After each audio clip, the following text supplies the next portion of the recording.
House and Senate will return today and stay in session through Friday. Then, if all goes according to plan, they'll leave town and will not return until the week of January 5th. Last week in the House came back on Tuesday and voted to pass 2 bills under suspension of the rules. On Wednesday, the House took up and passed, after about an hour and a half of debate, a rule governing floor consideration of several bills. Then the House took up and passed S. 1071. That's the vehicle for the National Defense Authorization Act, also called the NDAA. Then the House voted to pass H. Res. 432, a discharge petition providing for consideration of the bill, that is H.R. 2550, that would nullify the executive order relating to exclusions from federal labor management relations programs. The vote for the discharge petition was 222 to 200, with 13 Republicans crossing party lines to vote with 209 Democrats in favor, and 200 Republicans and 0 Democrats voting against. 7 Republicans and 4 Democrats did not vote. On Thursday, the House voted by 237 to 140, with 23 Democrats crossing party lines to vote with 214 Republicans to table H. Res. 939. That's a resolution impeaching President Donald John Trump. 6 Republicans and 3 Democrats did not vote, and 47 Democrats voted present. Then the House voted to pass H.R. 3628, the State Planning for Reliability and Affordability Act, and H.R. 3638, the Electric Supply Chain Act. Then the House took up H.R. 3383, the Increasing Investor Opportunities Act, and began considering amendments. The House considered and then rejected 3 amendments, then passed the bill as unamended. Then the House voted to pass H.R. 3898, the Permit Act, and H.R. 2550, the Protect America's Workforce Act. On Friday, the House took up and passed H.R. 3668, the Improving Interagency Coordination for Pipeline Reviews Act. And then they were done. This week in the House will return today with the first vote scheduled for 6:30 p.m. At that time, the House is scheduled to consider 20 bills under suspension of the rules. On Tuesday and for the balance of the week, the House will consider 9 bills pursuant to a rule. They are H.R. 4371, the Kayla Hamilton Act, H.R. 3632, the Power Plant Reliability Act of 2025, H.R. who knows yet, it hasn't yet been determined, the Lower Health Care Premiums for All Americans Act. That's the Republican health care bill. H.R. 3492, the Protect Children's Innocence Act. H.R. 1366, the Mining Regulatory Clarity Act. H.R. 4776, the Speed Act. H.R. 845, the Pet and Livestock Protection Act. H.R. 498, the Do No Harm in Medicaid Act. And H.R. 3616, the Reliable Power Act. In addition, other legislation may be considered. Examples of such legislation include H.Con. Res. 61, directing the President, pursuant to Section 5C of the War Powers Resolution, to remove the United States Armed Forces from hostilities with presidentially designated terrorist organizations in the Western Hemisphere. Think Venezuela. And H.Con. Res. 64, to direct the removal of United States Armed Forces from hostilities within or against Venezuela that have not been authorized by Congress. Again, think Venezuela. Last week in the Senate came back on Monday and voted to end debate on the nomination of Robert P. Chamberlain to serve as a U.S. District Judge for the Northern District of Mississippi. On Tuesday, the Senate voted to confirm him to that position.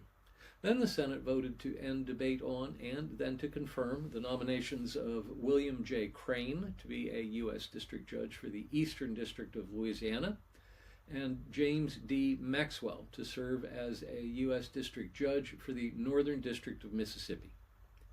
On Wednesday, the Senate agreed to a motion to proceed to S.J. Res. 82. That's a Congressional Review Act resolution of disapproval of the rules submitted by the Office of the Secretary of the Department of Health and Human Services relating to policy or adhering to the text of the Administrative Procedures Act. Then the Senate voted to end debate on S-Res 532, an executive resolution authorizing the en bloc consideration of certain nominations, 97 of them, on the executive calendar. On Thursday, the Senate failed to end debate on S 3386, the Healthcare Freedom for Patients Act of 2025. Then the Senate failed to end debate on S 3885, the Lower Healthcare Costs Act. Both motions got 51 votes, 9 short of the 60 needed to end debate and move to consideration of the bills themselves. We'll talk more about these two bills in a moment. Then the Senate agreed to S-Res 532, the en bloc nominations. Then the Senate agreed to the motion to proceed to S-1071, the vehicle for the NDAA. And then they were done. This week in the Senate will return today with the first vote set for 5:30 p.m.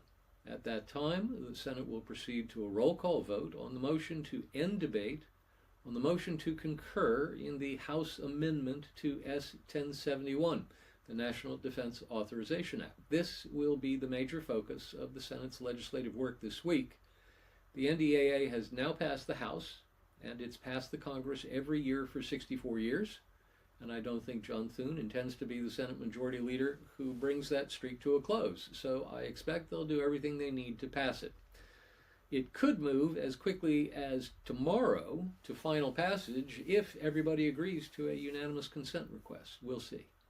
Then, based on the Majority Leader's cloture filings, I anticipate we'll see votes on the nominations of Jared Isaacman to serve as Administrator of the National Aeronautics and Space Administration, and Douglas Weaver to serve as a member of the Nuclear Regulatory Commission for the remainder of the term expiring June 30. I also anticipate a vote on the nominations listed en bloc in S-Res 532. That's 97 executive branch nominations. And it's possible that Democrats might be able to get a vote on a war powers resolution of some kind prohibiting President Trump from using armed forces against Venezuela or Venezuelan drug cartels without congressional authorization. We'll see. Now to the latest on the Comey and James indictments. On Thursday, the Department of Justice failed a second time to secure a new indictment against New York Attorney General Letitia James. After having the original indictment dismissed, DOJ lawyers said they would appeal. Instead of appealing, they sought a new indictment.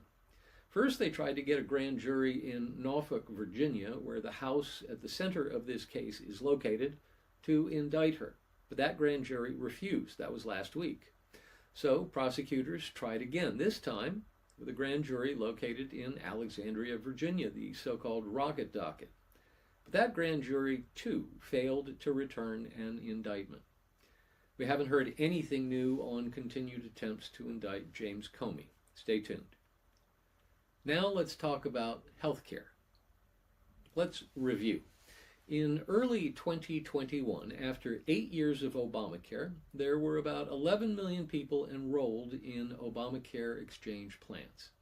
Then Democrats created the advanced premium tax credits to offer subsidies to insurance companies to cover people who had until that point failed to sign up. There was a boom in ACA enrollment, and the number of people covered by Obamacare plans jumped from 11 million to about 24 million, with the vast majority of the new enrollees receiving these subsidies. These subsidies were created in Joe Biden's first reconciliation bill in 2021, in the middle of COVID. That reconciliation bill was called the American Rescue Plan. The tax credits they created were good for 2021 and 2022. Then, in 2022, Joe Biden and the Democrats on Capitol Hill enacted a second reconciliation bill, again without any Republican votes, which they called the Inflation Reduction Act, which, as we all know, did nothing to reduce inflation. But it extended those advanced premium tax credits for another 3 years, 2023, 2024, and 2025. Democrats who passed this deliberately slated those tax credits to terminate at the end of calendar year 2025, which is now 17 days away. So keep that in mind as you hear about the debate over these expiring tax credits. The Democrats who created them deliberately wrote the law to terminate the tax credits at the end of 2025. Not a single Republican voted to create them, and not a single Republican voted to terminate them. They are ending in 2 weeks and 3 days because Democrats wanted it that way from the start. Yet, somehow, it will be the Republicans who get the blame when they go away, and people see how expensive Obamacare really is. Now, keep in mind, the original Obamacare subsidies aren't going away. Only the ones that were created in 2021 and then extended in 2022. The original Obamacare subsidies for people on the lower end of the middle class are still in place. They're not going anywhere. The only subsidies that are going away are the ones that were created by the Democrats in 2021. Those subsidies appear to be the reason that 12 or 13 million people enrolled in Obamacare plans in 2021 and the years since. Now, let's take a moment and talk about what the subsidies actually do. What they actually do is they hide the true cost of health care from the average consumer. Obamacare made health insurance much more expensive. It's not hard to see why. The law mandates coverage of all sorts and reduces choices. By requiring insurance companies to cover everything under the sun, it raises costs. You don't have to be a rocket scientist to get that. They made healthcare insurance so expensive that many people decided it wasn't for them. So then they invented these subsidies, and they paid them directly to the insurance companies, so people never even saw a bill. They had no idea how expensive their insurance really was. Subsidies don't reduce the cost of health insurance. They mask the cost of health insurance, because all they're really doing is shifting the cost from one payer, that is the consumer of health care, onto another payer, that is, in this case, the taxpayer. So Democrats want to extend the subsidies. Last week, the Senate held a vote on ending debate on a motion to proceed to a Democrat-sponsored bill that would extend the subsidies for another 3 years. That's a procedural maneuver. Every Democrat in the Senate and 4 Republicans, Susan Collins of Maine, Lisa Murkowski and Dan Sullivan of Alaska, and Josh Hawley of Missouri, voted to end debate and move ahead on the bill. But that was just 51 votes, and you need 60 votes to end debate, so the attempt failed. Democrats in the House want the same thing, an up or down vote on extending the subsidies for another 3 years.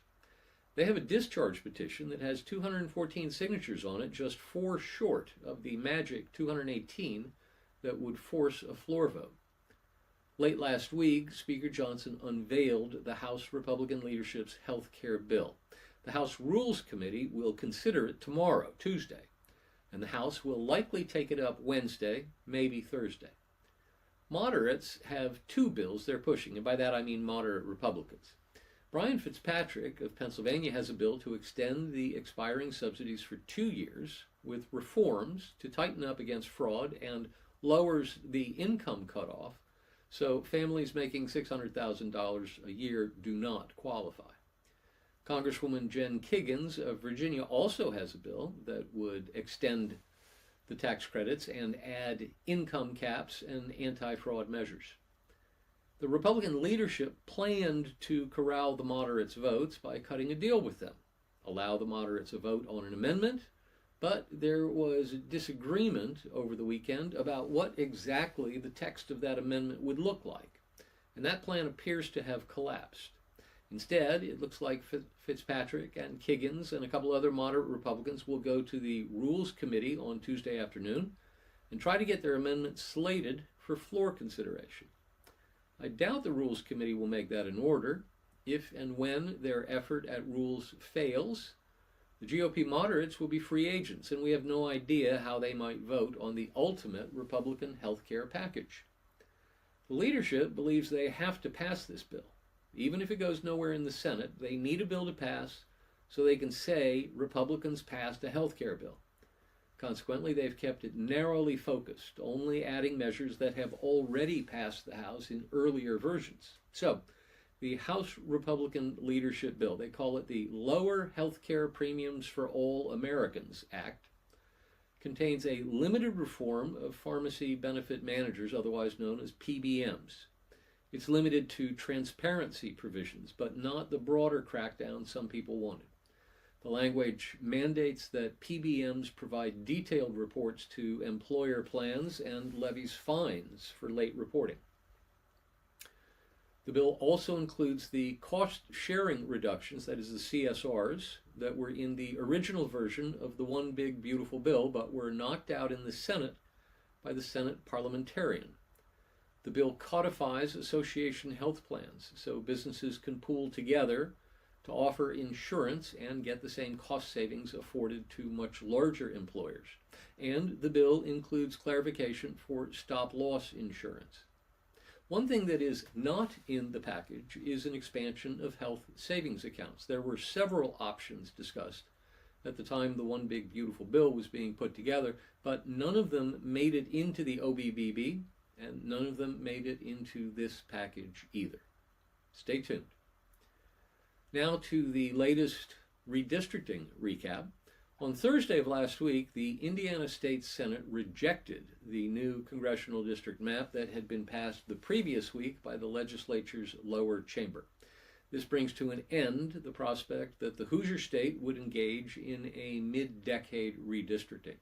This was a stunning rejection of President Trump's desires, and the White House political operation has already let it be known that for many GOP state senators in Indiana, that will be their last vote of significance. Primary challenges are spooling up. Republicans hold 40 of the 50 seats in the Indiana State Senate, yet the measure was rejected by a vote of 19 to 31, with 21 Republicans joining the 10 Democrats in opposition. That means a majority of the Republicans in the body voted against the new map, despite months of wooing, cajoling, and pressuring by the White House. Next up, Virginia, which will be a Democrat trifecta after the inauguration of the new governor in early January. Democrats in Richmond last week were feeling a bit full of themselves and allowed as how they might become even more aggressive in the new General Assembly than people had heretofore believed. Virginia Democrats' current 6-5 advantage over the state's 11-seat U.S. House delegation might shift not just to an 8-3 advantage or even an even more aggressive 9-2 split, but could go all the way to a 10-1 Democrat advantage. Let me put that in context. In the 2024 elections for the U.S. House of Representatives in Virginia, Democrat candidates won 2,274,922 votes. 2,274,922 votes. While Republican candidates won 2,108,450 votes. That's about 66,000 votes fewer than the Democrats won statewide, on a base of about 4.4 million votes. Democrats won 51.9% of the votes cast. If they move to a 10-1 gerrymander, that would give them 91% of the seats in the delegation, on 52% of the votes cast. That's a 39-point gerrymander bonus, and it would represent one of the most aggressive gerrymanders in the country, even worse than what Illinois Democrats did to their state in 2021. That's our Washington report for this week. Thanks for tuning in. Until next week, be well and be active.